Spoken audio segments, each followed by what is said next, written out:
Ladies and gents, welcome back to another video, or welcome to my channel if this is your first time watching. My name's Justin and I do all things property. I have a buy-to-let portfolio, I flip properties, and I have a sourcing business, and we help investors build their own portfolios. In this video, I wanted to give you a bit of the behind the scenes of me driving over to a property of mine which I've recently rented out, which is already having some initial problems. It was a newly refurbished property, and when you refurbish something and then you give it over to someone to live in for the first time, typically there's a few snagging issues that come up along the way. So I'm heading over there now just to check them out, and I thought, why not bring you along for the ride and do a Q&A whilst we're at it.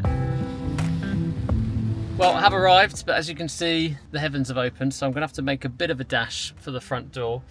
But, well, that is English weather for you at this time of year, heading into the winter. But to be a bit more positive, I actually feel good about the fact I'm visiting a property that's been refurbished. It's got a few things to solve, rather than having to come out to something at this time of year because it's a leak or damp, which does inevitably happen at this time of year in property. But it's all part of the fun.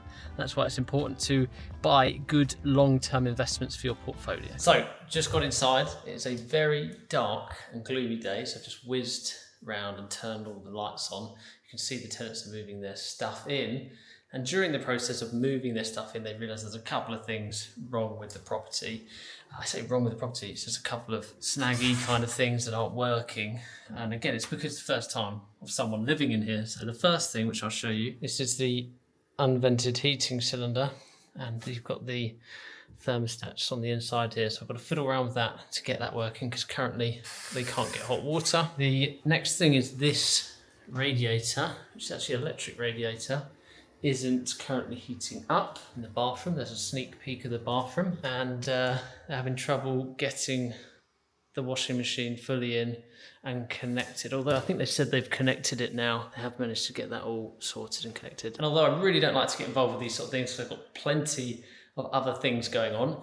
If it's one of my properties that's within kind of 20 minutes, half an hour, and I can fit within my week just to visit the property quickly, then sometimes I'll just quickly visit it to see is it something that can be solved quite simply with a bit of common sense, rather than getting a tradesperson out, obviously spending money on their time. To be fair, I have got some good tradespeople who would actually, just for the sake of helping me out, come and see if things can be easily resolved with common sense, but as I was nearby, thought I'd do it today. But whilst we're here, I said I wanted to hit Q&A, which I put on my Instagram a few days ago, and I've had some questions coming in. The first question is, Justin, how long do you intend to hold your buy-to-let properties for? And it's a good question. For me, property is very much a long-term investment. I'm not buying something as a buy-to-let only to hold it for 1 or 2 years. I'm buying something as a buy-to-let thinking about, I'm probably going to own that 10 years, probably going to own that 20 years, thinking about the retirement version of myself, which is also why you've probably seen me, or you might have seen me, do videos about paying down debt, because I'm not one of those property investors or property gurus that talks about having debt until I'm 70 years old. No, I like to think about the version of me that is retired, living part of the time in south of France, and living a very relaxed lifestyle by the fact that I have a very good portfolio, efficient portfolio, probably a portfolio which is half the size of what I'll get it to. But my plan is to grow it over the first 10 years of building the portfolio, and then over time pay down the properties that I do own, rather than keep leveraging and leveraging and leveraging. I'd rather have an unencumbered portfolio of less properties where the debt is fully paid off and they're way more profitable. That's just me personally. Over the last 6 years of building my properties up, one thing I've seen is that I'm definitely not going to want to hold all of these properties. For every 5 or 6 properties you buy, you might think about getting rid of one of them, because one of them just might be a bit of an arse. It might have too many voids. It might not be in the area that you thought it was. The area might change during the ownership. The property just isn't profitable as some of the others that you have, or it might not be going up in value as some of the others that you have. So over time, I think a lot about what that will look like in the future. But one thing is for sure, I'm going to be in property for decades, not 2 years. And I think that's a big problem within property right now, is everyone's just looking at the year 1 ROI. well, what's this deal going to be? How much am I going to leave in?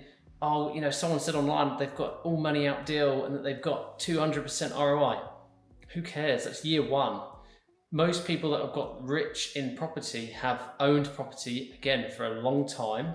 They didn't always care about getting all money out of every deal. In fact, what is more important is moving with speed, buying multiple properties, and then sitting on those properties. There is a lot to be said about opportunity cost. Okay, the person that buys one property every 2 years, but it's all money out, thinks they're amazing, but actually is moving a lot slower than the person that buys 2 properties every year, but leaves 15 grand or 20 grand in each one. That second person is much smarter because they are exposing themselves to more potential growth, more potential rental income, more chance to, refinance that money out 2 or 5 years down the line. So definitely I'm a strong believer in making moves, owning property for a long time, not just thinking about getting a buy-to-let for 1 or 2 years. You might as well invest into something else if you're thinking of holding it just for a short period of time. One problem appears to have been solved. Get that up and running. So whilst we're here, let's hit a few more of these questions. The next one is, do you have a video referencing how you source properties for clients? Thanks in advance. No is the answer. I haven't currently created a video around that. Maybe I will do now because it's a good video idea. I think what you're trying to get at there is, how are we sourcing properties for clients? What routes are we doing that? The honest truth is that when it comes to being a successful deal sourcer, a successful sourcing company, when it comes to being a successful property investor, you want to have volume of properties coming into you, also known as deal flow. You want to have a good deal flow, a regular pipeline of good, decent properties coming in your direction. So I never want to pigeonhole which route in which properties come to us, whether it is we're finding deals via estate agents, whether it's direct to vendor, whether it is through co-sourcers, other sources, or traders. I want to always have people communicating. I want deals to be coming in from all directions. And the reason behind that is because effectively, as a business, Property X, and what I do is we are property investment matchmakers, okay? And I'm not some sort of dating agency. We take someone who has got capital, who is looking to either start their property portfolio or rapidly grow it, and they need our help to do so. And then we are matching them to the property investment that they are looking for. So I don't want to stop these channels of properties. I just want to have the best possible deals that then I can pass on to our clients. So the answer is, we do it from all different ways. I will create a video on this in the future so that you can get a better understanding of how we source properties for our clients. This is another good one. This is, would you build up a business when in full-time employment or just go all in? Now, there's a lot of people out there that would just say, just go all in. Burn the boats, okay? Don't give yourself an alternative option. But I'd be lying to tell you that I think that is the most strategic route to do, because of course a lot of you watching probably have responsibilities. You have families, you have mortgages, you have people that you are responsible for. And I also didn't do that route myself. I had a mortgage, I had a partner, I had obviously people that I was responsible for. So what I did was build up my business on the side of working full time. So that's the route I would encourage, because that's the route I went down. And I think it's the perfect way to really test whether you have got it in you to go and do this. Yes, you are going to have a period of time, an extended period of time, in which you're working full time. And now on top of that, you are doing even more work, which is not only going to test your own energy, your own ability, it's going to test the relationships and the people around you. But if you want it enough and they want to be part of that journey with you enough, it is something that you should be able to do for a period of time in order to get yourself further forward in the future, okay? It's that kind of one step back, or it's that work and grind hard now in order to have a better outcome in the future. And I really had moments in 2018, 2019, 2020, 2021, all of these years in which I'm working full time, I'm saving hard, I'm trying to buy property investments, I'm doing side hustles to bring in more money, and it really tested myself and the people around me because of how much work I was doing.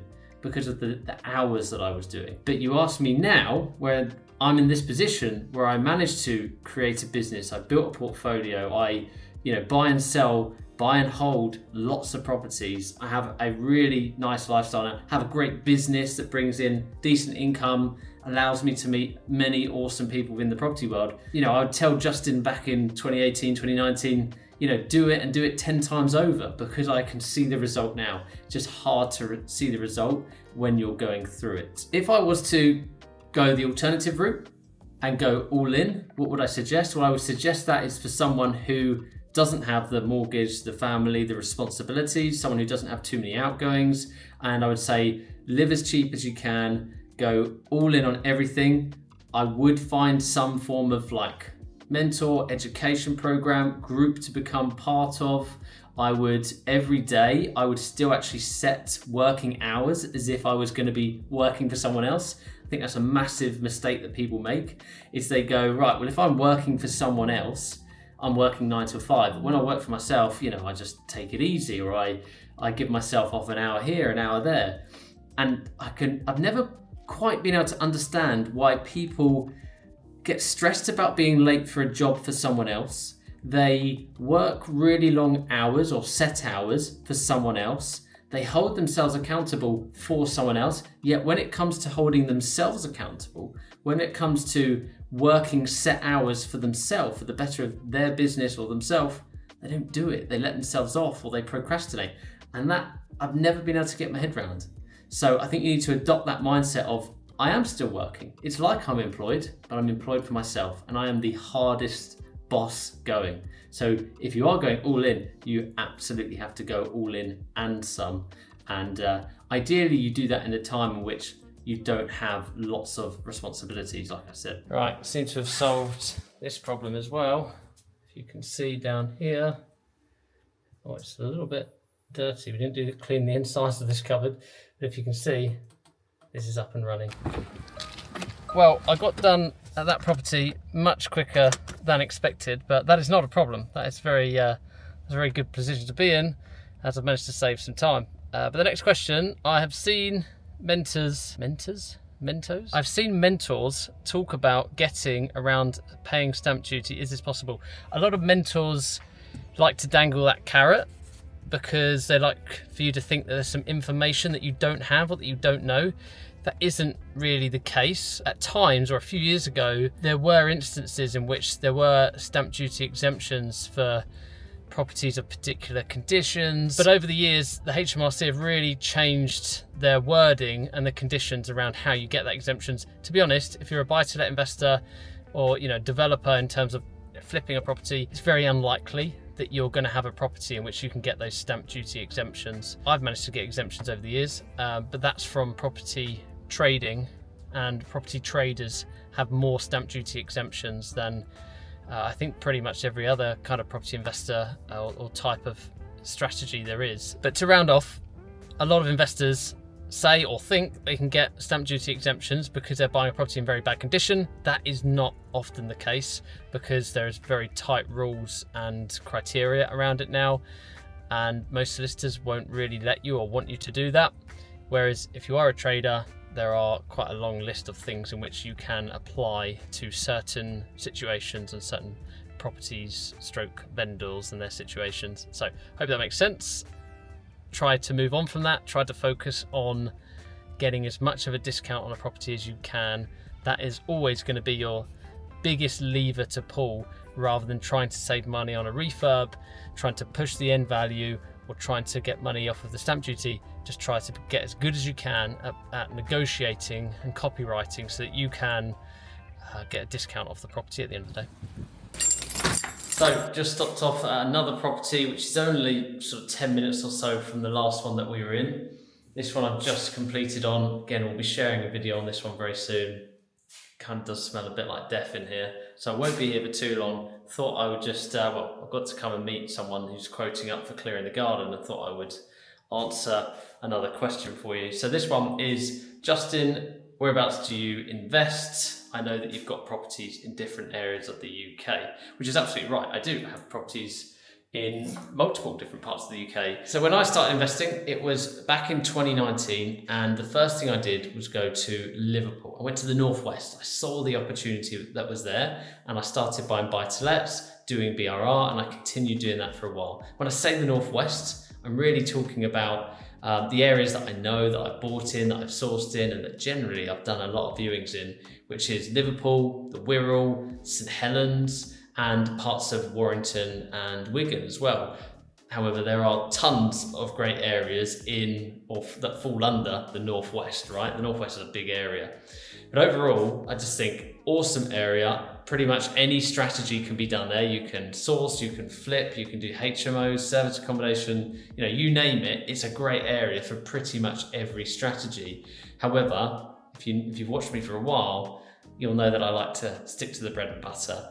I like it for BRR buy-to-let, and even more so, I actually really like those areas for turnkey buy-to-lets, just trying to pick something up at the right price, get it rented straight away, and then further down the line, try to eke out the equity out of that. And I think it's such a good area for that, because you can buy something at a reasonably low price still, and yet the rent in comparison is so high.